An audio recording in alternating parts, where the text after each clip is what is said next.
All right, thank you. And good morning to all those who are assembled with us online and as well as those who are watching us from home.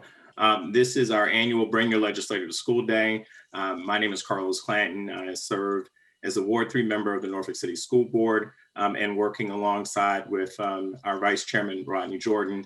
We co-chaired this event today, working with our administrator, Dr. Pohl, to bring this event to you.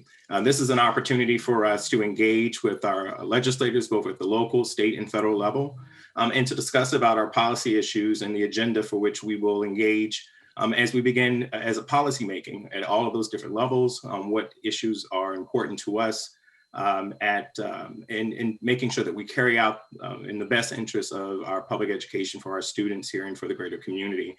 So again, we welcome you for us, and I will turn things over now to Dr. Adele Martin, who's the chair of the Norfolk City School Board. Thank you, Mr. Clanton.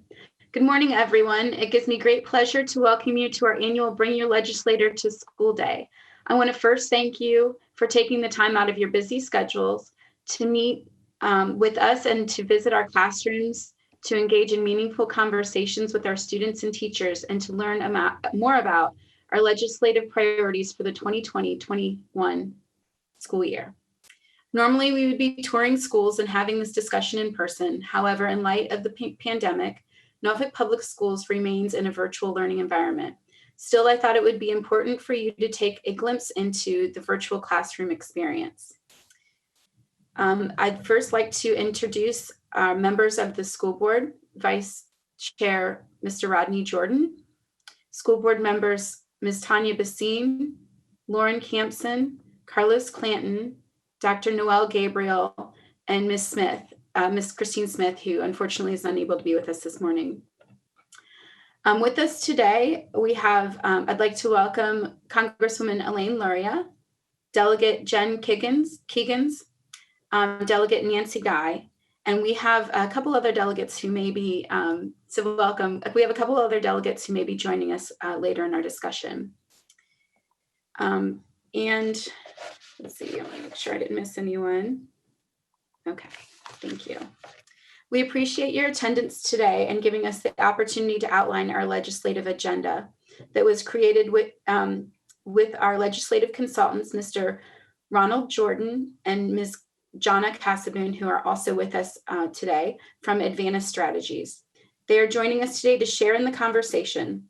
Our board voted last week to adopt the legislative agenda that has outlined our current positions that include the following: additional funding for successful school performance in challenging environments, maintaining safe, healthy, and caring school environments, and reforms to the standards of learning and other required assessments.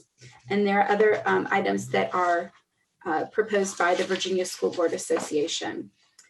We will have a more in-depth conversation about our legislative priorities after the classroom visits. So again, I want to thank you for joining us here today.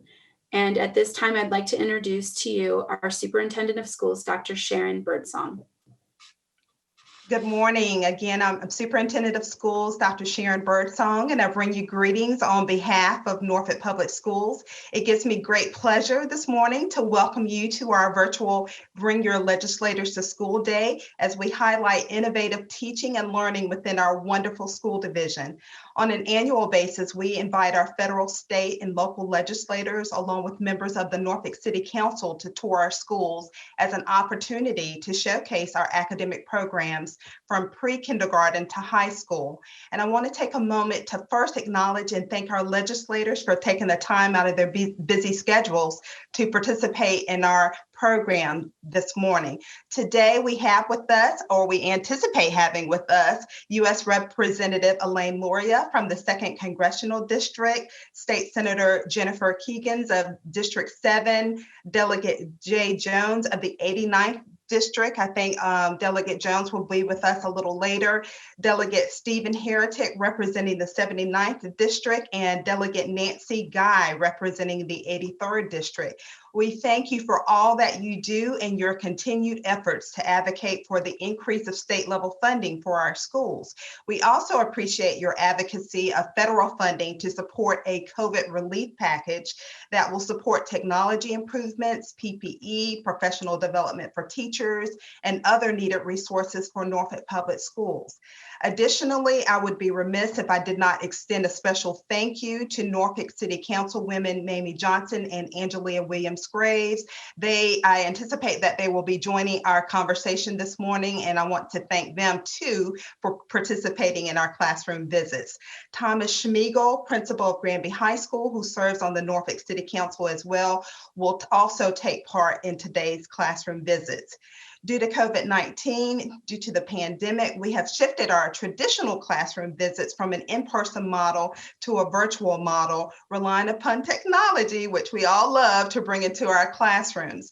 Although you may not have the opportunity to walk the hallways of our school buildings today, you will still be able to experience a bird's eye view into our classrooms, highlighting our diversity of instruction and exciting options and opportunities in which teachers and students are engaging during this unprecedented time. We have developed an exciting schedule this morning that will allow you to join government classes. You will observe our phenomenal teachers and students in action and also participate in a question and answer session that will allow you to share your legislative experiences to inspire our students and pique their interest in public service. I want to thank our staff, our teachers, administrators, and students for preparing to receive you today. And I hope you enjoy your virtual Bring Your Legislators to School Day experience. And now I would like to ask School Board Member Carlos Clanton to share the overview for today's event. Mr. Clanton. All right, thank you, Dr. Birdsong. So we're in the first half of today's agenda, which is our opening welcome remarks. And just introductions here. We will leave from this section and we will then go into our classroom visits. And Dr. Birdsong has already outlined what the anticipation will be in those. And Dr. Poe will go over a little bit more as far as the various links and how we're going to do that. Once we've completed that section, we'll have a small break for transition, and then we'll come back into this public session here where we'll actually go over the legislative updates and the agenda a little bit more in detail. And this will be a conversation really amongst our legislators and as well as members of the school board and the staff. So I'll turn things back over now to Dr. James Poe to go a little bit more in depth. Thank you, Mr. Planning. Good morning, everybody. Again, I extend my thank you and gratitude for you joining us this morning as well. Our teachers and students are excited for the opportunity to speak with our legislators and to learn firsthand about what you do for our city, Commonwealth, and nation. Teachers are expecting visitors to enter the Zoom classrooms at around 9:15 this morning, so you'll be able to maybe grab a quick fresh up to your coffee if needed. And then the expectation is that you can stay in there for about 30 minutes, which includes time for introductions for each member joining each classroom, and for our legislators to really introduce ourselves and talk about the role you play within our government, and then to open up for some question and answers with our students. I would also ask our board members as elected officials to feel free to participate in their role as elected officials and to be a part of the question and answer as well. A couple legislators that weren't able to make the classroom sessions, if you guys could take the lead on that, I'd appreciate it. As you noted through the email, each guest has been assigned a classroom with a Zoom link, so that we separated out every legislator as best we could. Please use that link to join that classroom. Some of you, it may take a right click in the document. Some you'll be able to click right into the document and join the Zoom classroom. If you have any difficulty joining the class, please reach out to Ms. Tanner right away, and she'll work with you to make sure the link is updated. And once you leave the classroom, just come back to this Zoom link, and Ms. Tanner will be here ready to open it back up and let you back into the room so that we can have the legislative discussion starting at 10:15 this morning. I do want to say the link, one of the links I've already been notified this morning is having some difficulty with outside guests, and that's one of ours to Lake Taylor. So Ms. Johnson, Dr. Gibson, Mr. Ron Jordan with Advantage Strategies, and Ms. Basine, if you would hang tight when we start going, I'm going to email out. I'm going to have Ms. Tanner email you possibly a new link within the next few minutes. So if you would watch your email on that. And that's how we're going to participate in the Zoom classroom. Any questions about the classroom visits?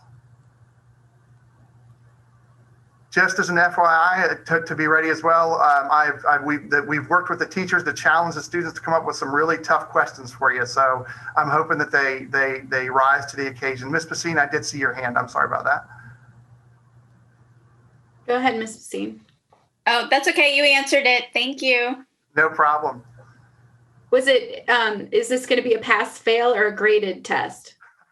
This is standards based, so it's just, stay right on task and just answer that question. You'll be good to go, Dr. Martin. Thanks. Okay, so we do have about 15 minutes before our classroom visits. And is there anything else to add? Dr. Birdsong, do your staff have anything else to add? No, not at this time. We were able to catch up on the schedule, so that's a good thing. I think you're really going to enjoy the classroom visits, and we're very excited about that. Perhaps Mr. Jordan and Ms. Casaboom, they may want to just say a few words before we start our classroom visits. Ron Jordan? Sure, let me unmute, sorry. Good morning, everyone. On behalf of John and I, thank you for coming. We're going to have, as every couple of folks have indicated, we're going to have a much more in-depth discussion about our legislative package at 10:15, and it should come as no surprise that it focuses on money to a large degree, and for a number of things that are needed to advance the quality of education in the city. So, we just not telling legislators anything that new. You just finished the longest special session in recent memory. We're about to go into a new session. The governor's preparing a new revenue forecast, and with the House remaining virtual and the Senate continuing in its hybrid model, it's going to be a continuing challenge for us and the legislators, as much, probably not as much as you all have faced on the classroom side and the school division side, but it's going to be a very different regular session starting in January. John, you got anything to add? Let me think. The special session had some advantages because it allowed us to have kind of a view of what will probably be coming in January. Other than that, there wasn't anything earth-shattering other than budget adjustments and that kind of thing that were done during that session. And if you were following it, it just adjourned about 2 weeks ago, and it started on August 18th. So it was a challenging session, but this one's going to be much the same. Thank you, Jonna. You're welcome. And just as an FYI, I was just informed the link for the Lake Taylor classroom is fixed, so the original link will work perfectly fine.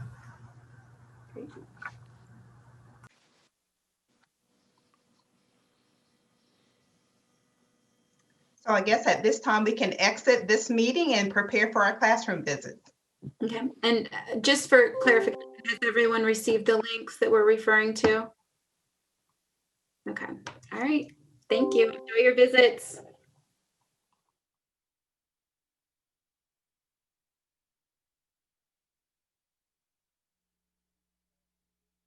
Want to again thank Mr. Clanton and Dr. Pohl and Dr. Birdsong and the team for making that possible. As everyone has said, the students were very much engaged and asked some great questions. And so we really do appreciate having the opportunity to take you into the classroom virtually. And hopefully next year we'll be back and be able to take you into the classroom in person.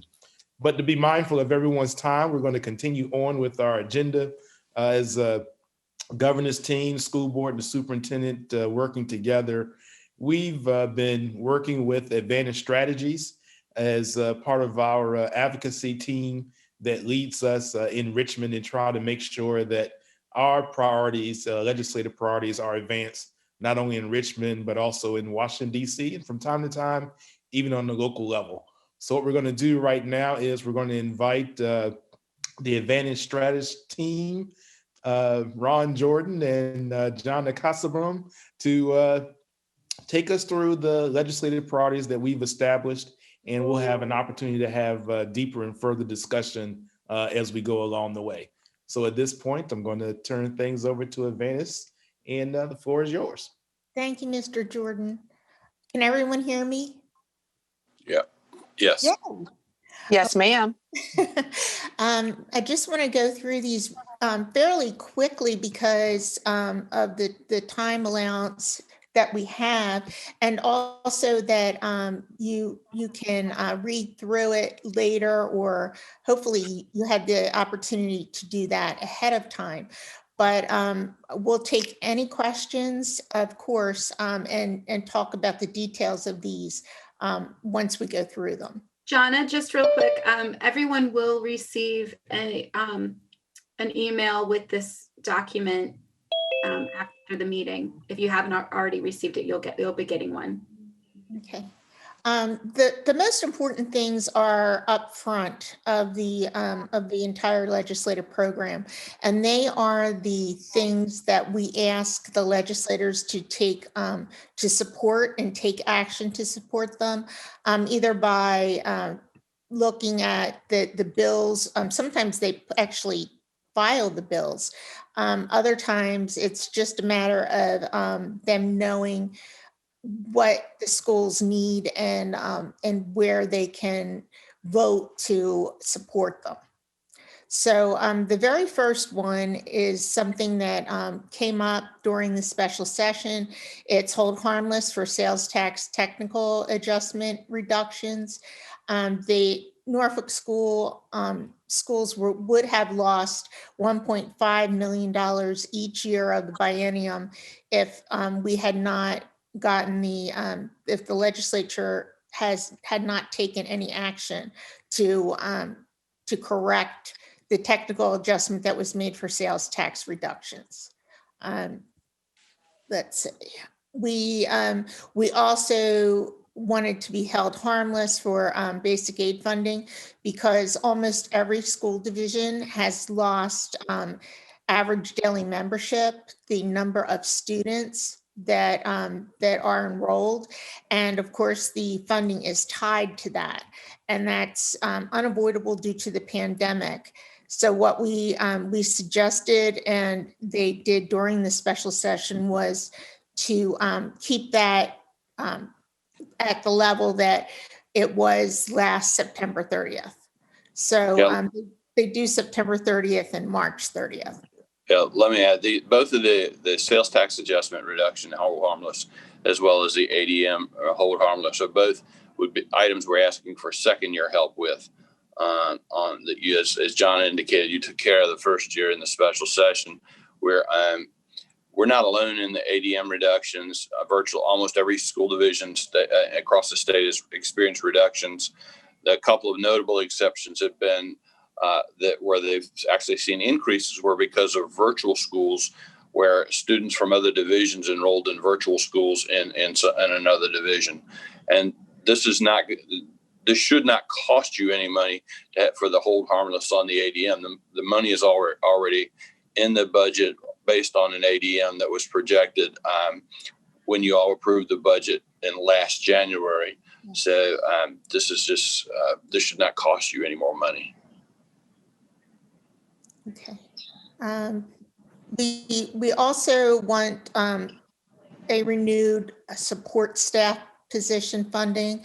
We haven't had complete funding for the support staff since 2009 or 2008, and we're still looking to have that increased. And I was going to I was going to do a little bit of color analysis here, John, with you. As John indicated, this has been in effect since the Great Recession. And while the full bite to redo it all is probably $750 million, There are ways you can do this on an incremental basis. And one of the ways I think most divisions, including Norfolk, would find most helpful would be to start with by lifting the support cap on psychologists, nurses, and social workers, and then phasing in elimination of the cap on the rest. That would be hugely helpful. And the thing we really would like you all to do is adopt a goal for when you would have all the support cap staff caps eliminated and start working on that. Okay. Let's see where we are. We want to be able to increase teacher salaries, and the state support for that many times is only half of what we need. So the localities have had to pay that forward. So we ask that you support anything that comes up that would help to increase that. Also, we need career ladders that incentivize teachers to improve and stay in the classroom rather than just going into the administration. Facilitate licensure reciprocity, which we have done in some ways during the last few years. We just want anything that we can increase that. It would be very helpful for us to keep the most experienced teachers in the school division. Also, the Norfolk Public Schools Grow Your Own program. We want to have support from the state for that. And I think Ms. Campson may have had a comment on that. Is she with us? Okay. Well, I was going to say something. I didn't have my speaker on, and Ms. Martin's job, of course, is to wave her thing and let us know. And apparently she didn't follow through. But the Grow Your Own program is what we were addressing, correct? Yes. Yeah, well, and that was because we needed to replace. We added our reading specialists back into our budget, and we started working with that. But we need reading specialists or anything we're short in, special needs teachers, all of those things. We need to be able to find the people, even beyond figuring out which ones we want to have added back into our schools or newly introduced to our schools. And then after that, you've got, once you get that in there and you find money to pay them, you got to find them. And so by growing our own and actually having them commit to stay with us for a period of years, 3 to 5 years or whatever, then we would always have a steady supply of these specialists coming in. That's really, really important. And our superintendent has already started initiating or having it ready to go, Grow Your Own programs, but we need help paying for those things.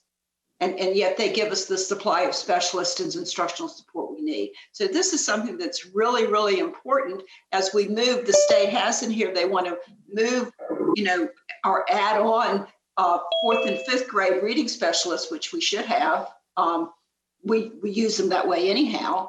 And to do that, you've got to find people to fill the positions. And there is a huge shortage of all of these positions, especially any type of instructional specialist, which includes reading, math, along with special needs children, all of that. So that's how we get them. We grow them ourselves. We choose teachers that know who are good, strong teachers, and then we pay for their tuition for them to go and take the classes that they need to take so they can be certified as specialists.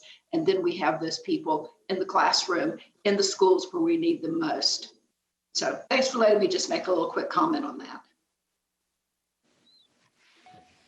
Okay. I just want to make sure that I'm unmuted now. My dog was barking, so I muted myself. Let's see. We are back to the reimburse the college tuitions for new teachers. Whenever possible, we want to support that. Expand new teacher mentoring and training development programs as well. The lottery funds return directly to school divisions. Ronnie, did you want to talk about that? As I think everyone on the call on the video on this meeting knows, the state returns about 45% of the lottery profits directly to school divisions. The Constitution was amended a number of years ago to require that 100% of it go to education, which it does.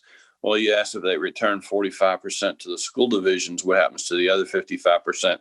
It's sent back to the schools, but it's sent back for programs to fund specific programs that used to be funded with the general fund. In effect, lottery funds were used to supplant some of the a fair number of general funds that used to go to public ed. So the size of the pie never really grew when lotteries funds were dedicated to schools. So what we're asking here is that you commit to returning 100% of the lottery funds directly to school divisions through the lottery per pupil amount that you've done in past years. There were some changes made this year, but we'd like you to continue the way that you have done in the last several years, and and start by committing to increasing it to 60% in the upcoming session. These funds provide a lot of flexibility to this. There's very few strings tied to them, and they allow the division the flexibility to program them as they need. You there? Yes. Okay. Sorry. No, All I heard was silence. I didn't know if you were done yet. The at-risk add-on funding, of course, is very important to Norfolk because as an urban school division, we have a lot of at-risk children, and I know that it was increased 2% last year, but any additional raises of that, we would really appreciate that as well. Yeah. Let me take the next one, the technology-driven learning. And I know the other Mr. Jordan and Mr. Clanton both will have some comments on this. Technology-driven learning is going to be our future. The pandemic has also demonstrated the wide gap in equity between and resources between kids who can access it and take advantage of it, as well as school divisions. Now, during the pandemic, using the federal funds, we've done a lot to invest in technology-driven learning. But that money, is we talked about in one of our classroom sessions, it's one-time money. It was paid for with the federal bucks, and we're going to need money to continue, maintain, and replace and expand those programs. More importantly, it's been done on a statewide basis. It hasn't been a plan. It hadn't been part of a grand or planned strategy to expand technology-driven learning. The emphasis in the budget and the General Assembly over the last several years has primarily been on expanding broadband coverage. Broadband coverage is simply one piece of it, and as you know, it's a whole lot. And if we've all learned, it's a whole lot more than that. So what we're asking here is that the General Assembly develop a learning technology strategy and begin funding it over a long-term basis with a significant amount of funds. And I'll kick it over to Mr. Jordan and Mr. Clanton. I think we'll both have some things they want to add on this. Mr. Clanton. No, I think, Ron, you covered it well there. I just want to, while we have this quick pause, to make sure that we recognize that the State Delegate Steve Herrick has joined us, as well as Jesse Williams from Senator Linwood Lewis's office. Welcome, gentlemen. Morning, everybody. And I'll just add quickly, I agree that Mr. Ron Jordan did a good job of describing it, but I would just add that the personnel costs, the support costs, the professional development, those things are critically important. Obviously, Norfolk, as many school divisions, did a very good job of just meeting the need as the governor declared the state of emergency due to the pandemic, and a lot of investment has been made. But we know in order to sustain that investment and to grow that investment, and I even heard it during the classroom visit, that there's a lot of support that needs to go to both on the teaching side as well as on the student side. And so backing up this great effort with these additional funds would allow for school divisions like Norfolk and all around the Commonwealth to have these other supports. And Dr. Birdsong, I see she may want to also speak to that as well. I agree with that 100%. Because we have gone to a 100% virtual learning format, we definitely have the need to strengthen our infrastructure as it relates to technology, and the personnel pieces are just tremendous, I would say.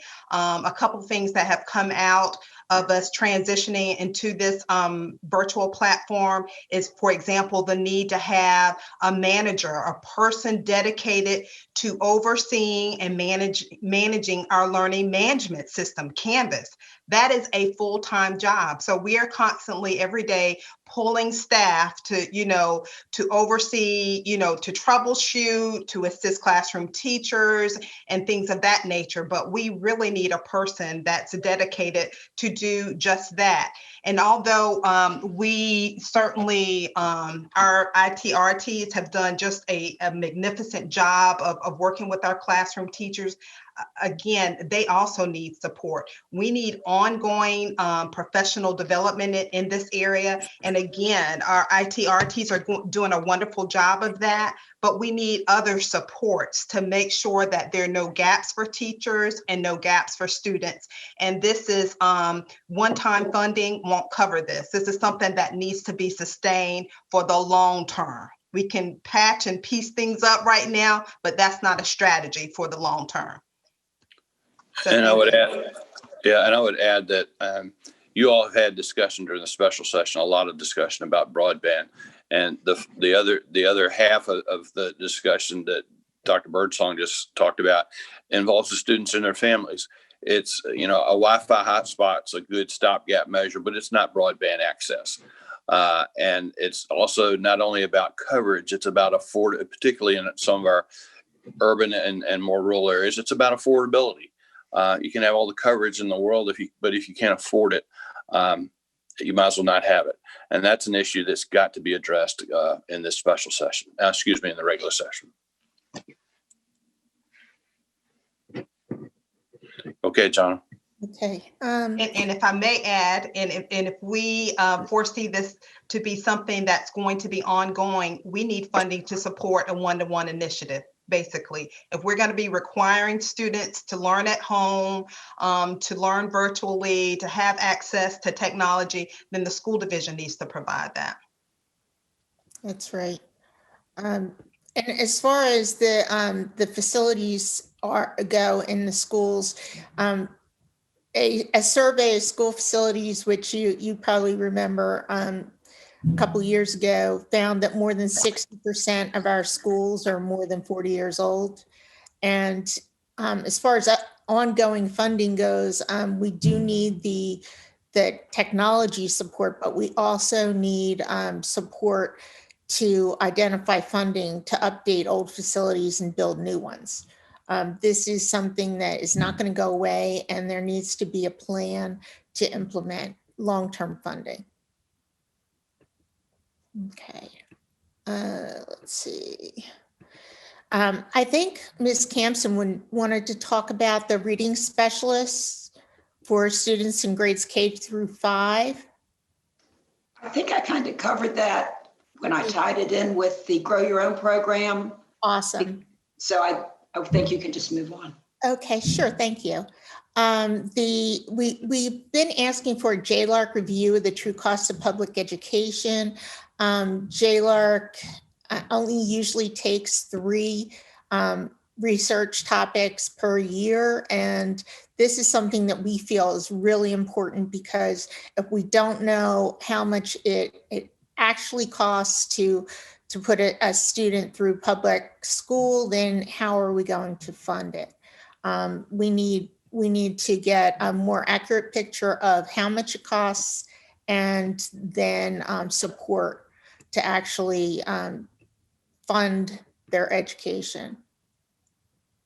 Okay. Yeah, and Senator Lewis has been our champion on this for the last couple of years, and the problem he runs into is the Senate Rules Committee is afraid of opening Pandora's box, frankly, because once you open the door to looking at how school funding is allocated and determining the actual need, you don't know what the other side of the door is going to look like. And then there's a fair amount of reticence to open that door. It's true. However, it is something that we feel JLARC needs to look at.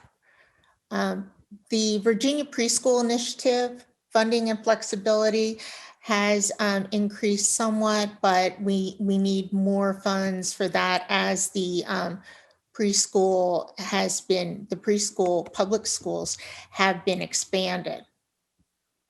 Let's see. I'm sorry. Sure. I'm going to interrupt you for a second. Can I turn that over to Dr. Birdsong, and maybe Dr. Gabriel have some comments too as well, to talk about our current state of our preschool programming? Dr. Birdsong? I'm not sure what that means, but are you just talking about generally what we're experiencing right now? Yes. Okay, all right. So right now we've seen a significant decline in student enrollment, and that's been basically statewide, not only in the region, but within the state. A lot of parents, even though we offer the option, are opting to keep their children at home, their 4-year-olds and their 3-year-olds. And we know it's because of the pandemic. And so I do anticipate that, you know, once we go back to school, we have in-person learning, whether it be next year, parents may wait until next year, but I know the pandemic is impacting our school division as it relates to that. And this generally, and I know this is an issue that we've been dealing with for many, many years as it relates to enrollment. We know that there is definitely a strong need for preschool in Norfolk. And there's no reason why we shouldn't be filling our classrooms, having waiting lists for our programs. And this is something that we continue to struggle with. So we have a new chief academic officer, Dr. Pohl, and I know he's been working very hard with staff on some initiatives as it relates to recruiting, better communication with families, better outreach with families. But there's some internal things that we need to work on. But we have faced a significant decline in enrollment this year, which certainly impacts us financially. And I would add that the other part of this is embedded in this request is give us some more flexibility to tailor the programs to meet the need. The guidelines that are laid out by the DOE is driven by the language in the Appropriations Act, limits who we can decide who's eligible, and doesn't allow us to reach the full range of kids that actually need these services. Right, and Yeah.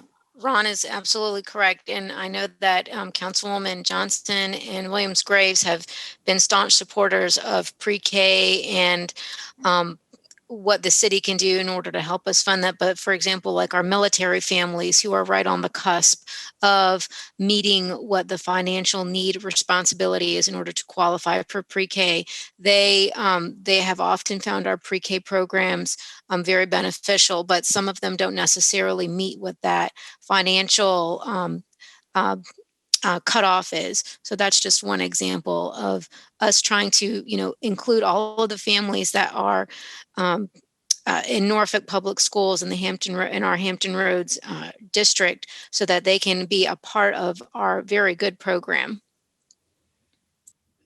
Yeah. Okay. I guess, does anybody have any more to add to that, or should we move on? Ms. Basine? Yes, thank you. The other piece to the preschool initiative, that I would like to highlight is the importance of it in closing achievement gaps. And so that's something that we hear and talk a lot about, but a strategy that is known to reduce those achievement gaps is to invest in high quality preschool education and high quality mixed income preschool education. So that flexibility will be incredibly important to allow for that. So I just wanted to put that out there. Thank you. The next subject is the state incentives to create socioeconomically diverse schools and learning environments. Research has shown how important having diverse schools and learning groups is to the proper development of students who respect others' backgrounds and are used to people being different.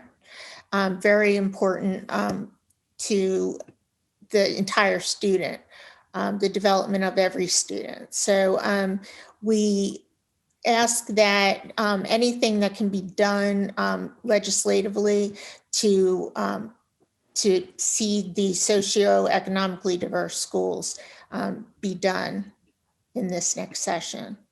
There's two recent studies that have shown, as John indicated, research shows that socially and economically diverse schools produce better outcomes.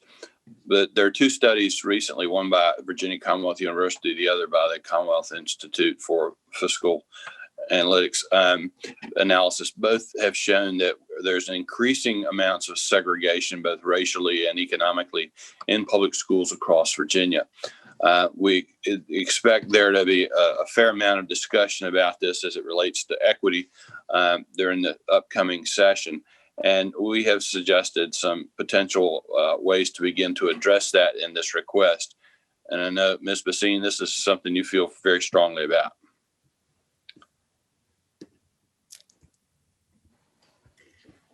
Yes, I think this is something the board, oh, sorry.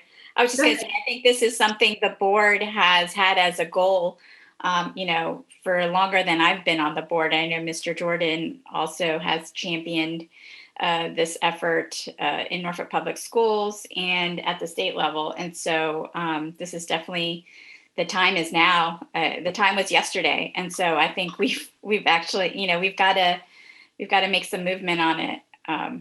And so I'd like to see our state legislators support that effort. Thank you. I also want to plug this book that talks a lot about the advantages of the socioeconomic diversity in our schools from both ends of the spectrum, and how they bringing a more socioeconomic diverse classroom really benefits all students. I know sometimes you think it's just it'll benefit just the lower spectrum of the socioeconomic divide, but it in fact does impact all of them. This is by Our Kids by Robert Putnam. He was also author of the Bowling Alone, very famous, popular social sciences book, Bowling Alone. So if you have not already, please look at his book, Our Kids. It's called The American Dream in Crisis.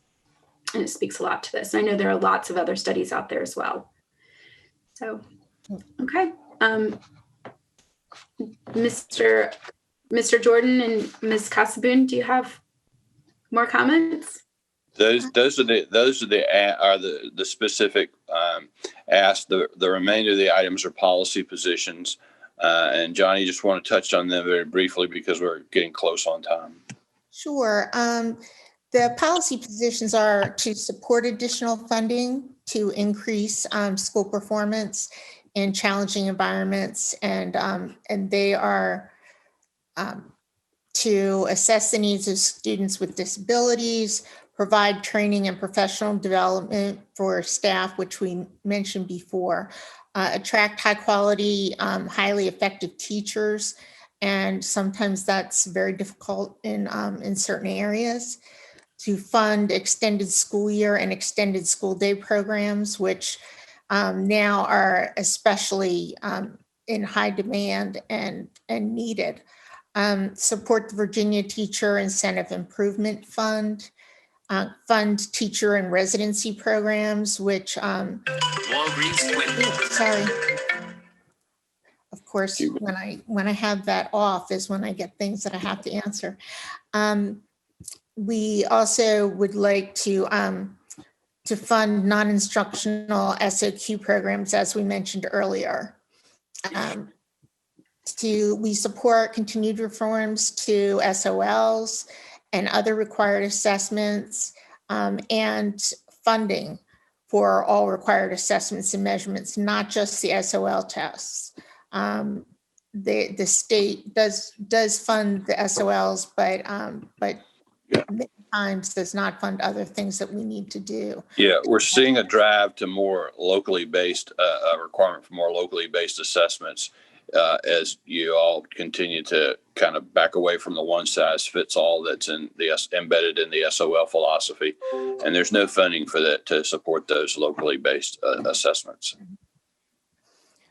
Okay, we also ask for your support in developing and maintaining healthy and caring school environments, which is difficult in the best of times, and now we really need a focus on that as well. We oppose the addition of any unfunded or underfunded state mandates, and anything that would reduce local board autonomy. I think that's pretty much everything. Well, a couple more.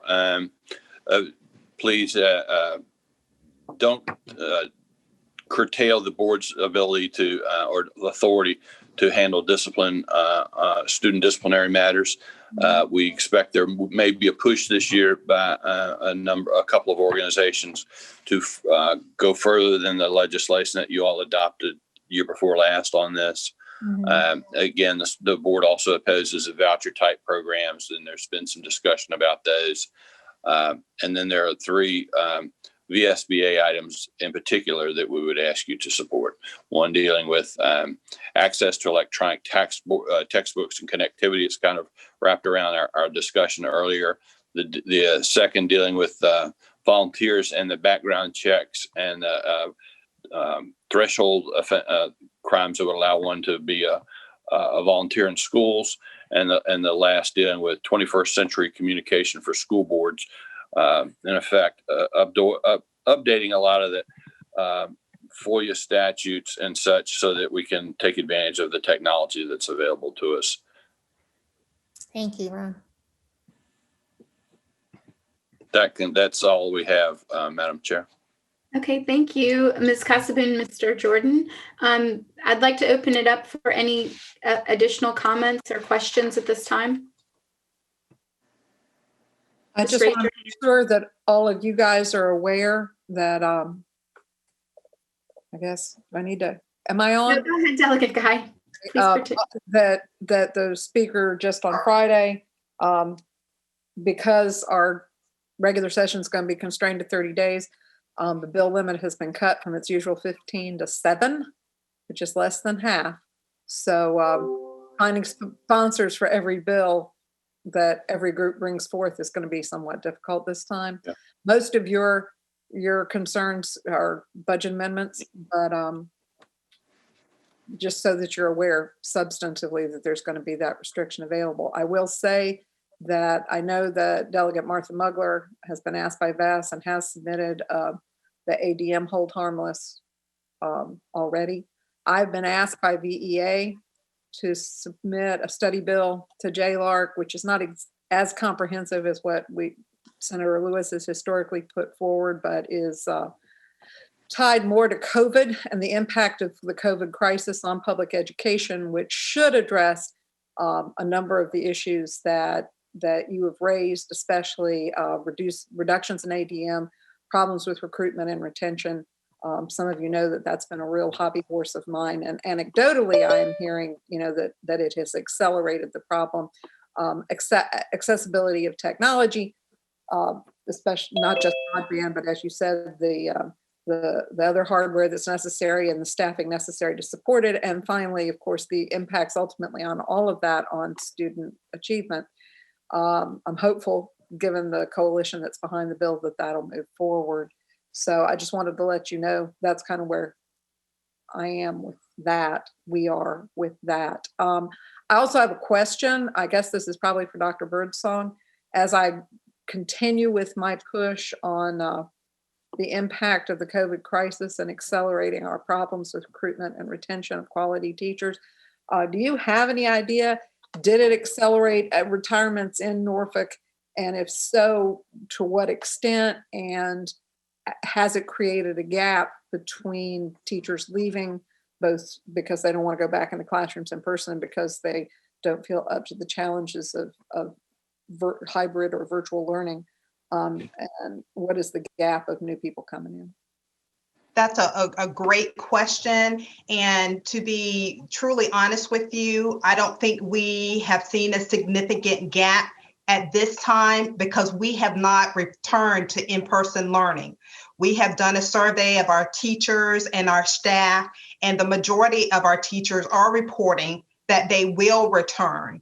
But we will definitely see a difference when we actually return to in-person learning and actually assess the staff again. We anticipate that based on what's happening in the region, what's happening in the state, that we will see more retirements and more teachers deciding that maybe this is something that they don't want to do, or they may request accommodations. So we haven't seen the full effect of that, and we will. I know we will when the board and the administration makes a decision about returning to in-person learning. So right now, I don't think that we have the data to really provide to you, but we do know that we do anticipate that there will be a number of teachers for a variety of reasons who decide that they won't be returning.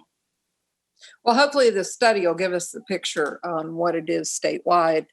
And I want to, as on my behalf, having been a former school board member, and I've talked to several of you during this crisis, applaud your decision to remain in a full virtual mode, because I do think that other people gave in to pressure, knowing that they were going to have to backtrack. And as unoptimal as virtual learning may be for certain constituencies, I think this back and forth of now we're in school and now we're not in school is far, far worse.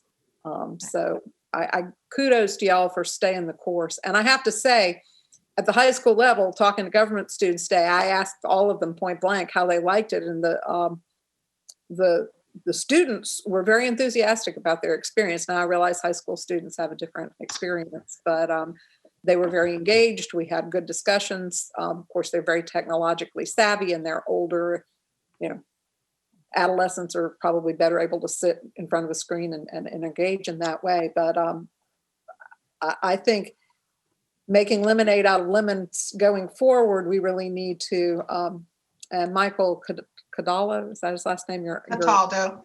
He was with me and he was talking about how you could accelerate what you've been planning to do for 3 years, over 3 years into a 3-month period.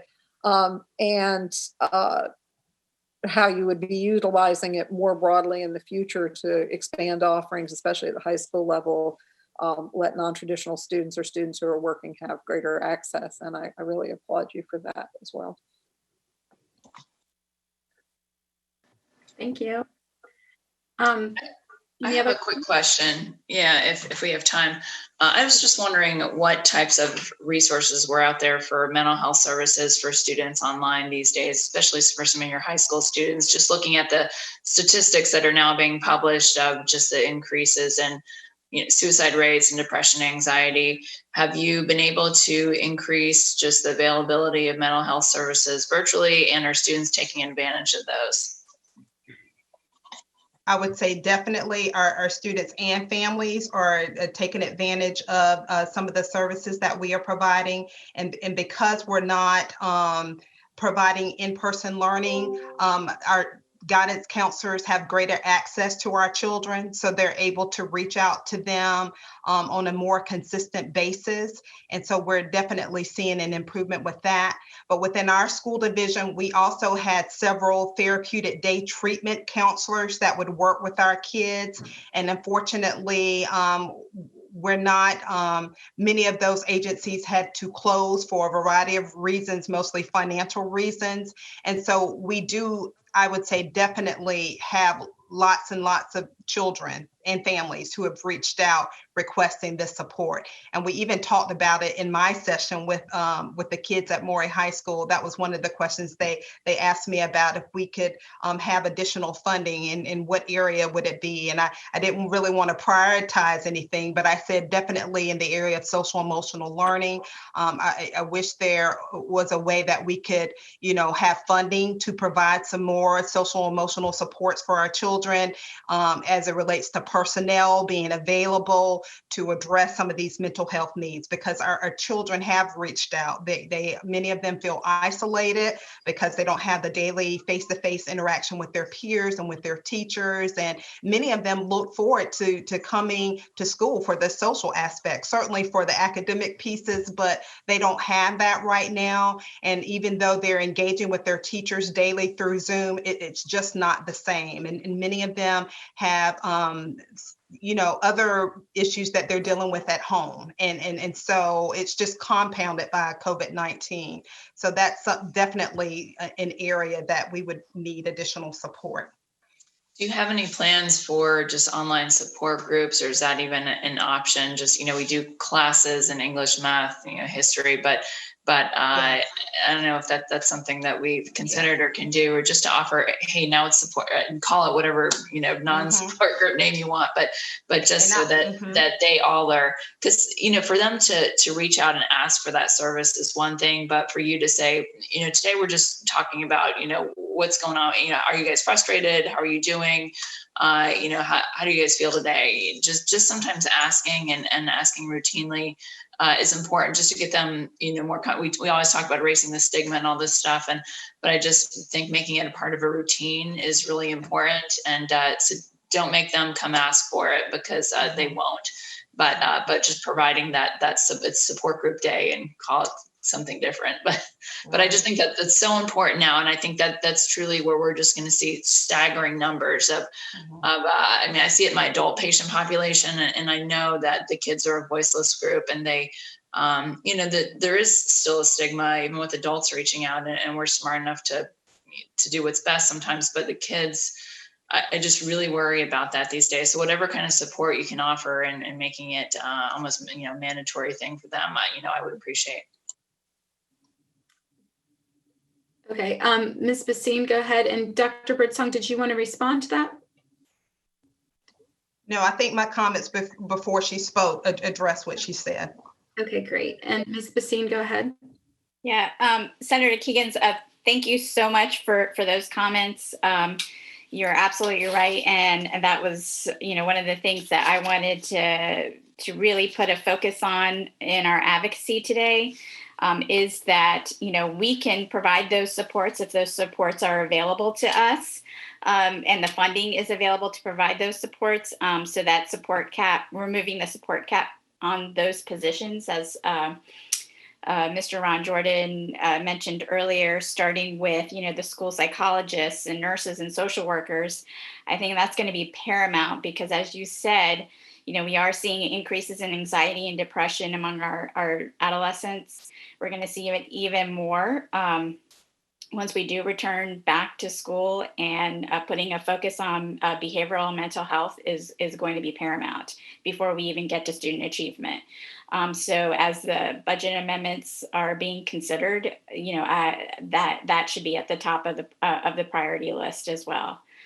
So I support Dr. Birdsong and all that she said. I think she said it very well about the importance of these positions. And so we ask for your, support in helping us provide those services for our students.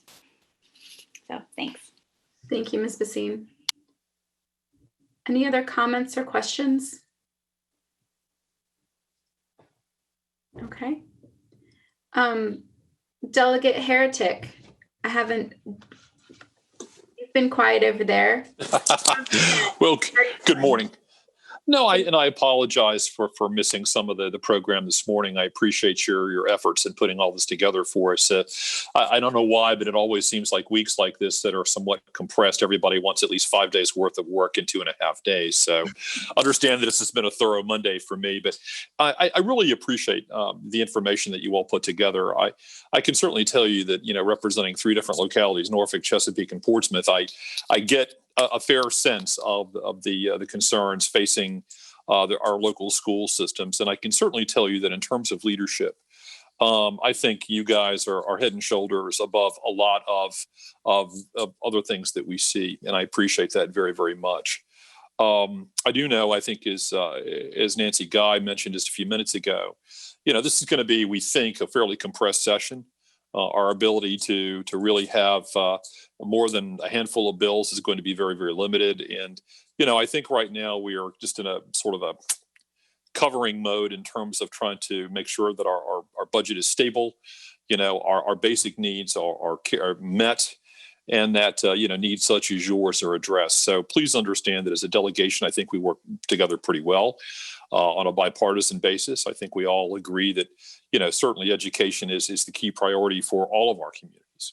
And I hope that each of you understands and knows that you can always please reach out to me and the other members as much as you need to. I realize that a virtual session, I think it's uncharted territory for most of us, but we got through the special session in more or less in one piece. And I hope that as it goes, you'll feel free to sort of weigh in and reach out. And with that, I'll just shut up and say thank you to everybody. And I hope all of you have a really good Thanksgiving. Thank you, Delegate Heretic. I know we also have Jesse Reynolds on the line for Senator Linwood Lewis. Jesse, would you like to speak at all? Hey guys, I'm good. Can you hear me? Yes, we can hear you. Okay.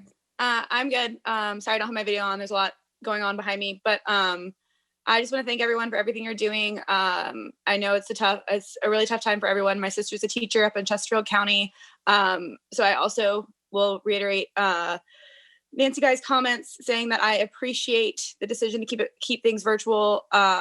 For the time being, I can tell you the disasters that are happening up there are nothing to be that you all want to be dealing with in terms of just the lack of teacher support and morale. But I know that there's a lot of tough decisions ahead, and that Senator Lewis really wishes he could have been with you all this morning. Like Delegate Heretic said, it's a crazy week where everyone wants everything in 2.5 days. But please, if there's any specific conversations you'd like to have with him, please reach out to our office and I can try and set those up over the next couple of weeks. It's going to be an interesting session, but we look forward to these continued conversations. And again, thank you for all you're all doing during these unprecedented times. Thank you. And I wish I'd give you a prize. The word of the year, right? Unprecedented. So thank you, Mrs. Reynolds. And is there anyone else I'm missing that hasn't spoken? Okay.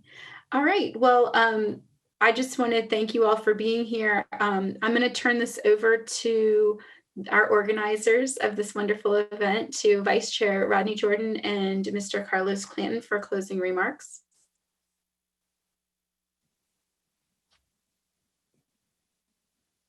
Go ahead. Whoever wants to go first. I just have one question. Will you guys be emailing us the priority list that was in the?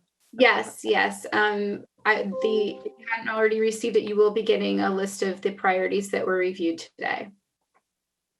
Yeah, I'll go first and allow Mr. Clanton to close out, as he has championed and worked with Dr. Pohl and administration on the bulk of this work. Just want to thank everyone again for participating, including our council members, as well as Congresswoman Loria, and our state delegates and members of the General Assembly. We're just thankful that you're able to take the time out today, hear from our students and hear from us. We know that you all too are facing a lot of tough decisions and are dealing with a lot of stress. So we talk about, as a school board, about our own social emotional health, and we would encourage you all to do likewise. We appreciate your support for Norfolk Public Schools. We want to be a great team in whatever means that we'll be able to advocate and reach out to you. We'll be leaning on our leadership team that of Advantis, helping us to do that. So we just look forward to a great session.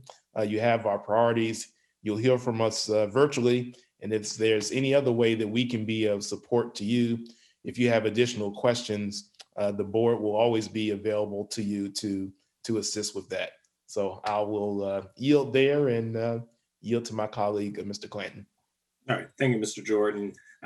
Again, thank you to everyone for participating here today. Our chair had a vision to be able to move us virtually, and so hopefully we met that vision and that idea of being able to still have this so that we can have this dialogue and conversation. I would be remiss if I did not thank Dr. Birdsong and her staff, particularly Dr. Pohl, and really helping us take the lion's share of making sure that all the technical things there. But when you're living in a technical world right now, as we have things that are happening, you're bound to have things that happen. However, it's about how you fix it and how to keep things going using that critical thinking. So we got these things done here today.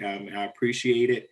And I want to accept, especially though our package is really focused on the state legislature, I'd be remiss in not thanking our Councilwoman Mamie Johnson and Angela Williams-Graves, because this is truly a collaboration of teamwork.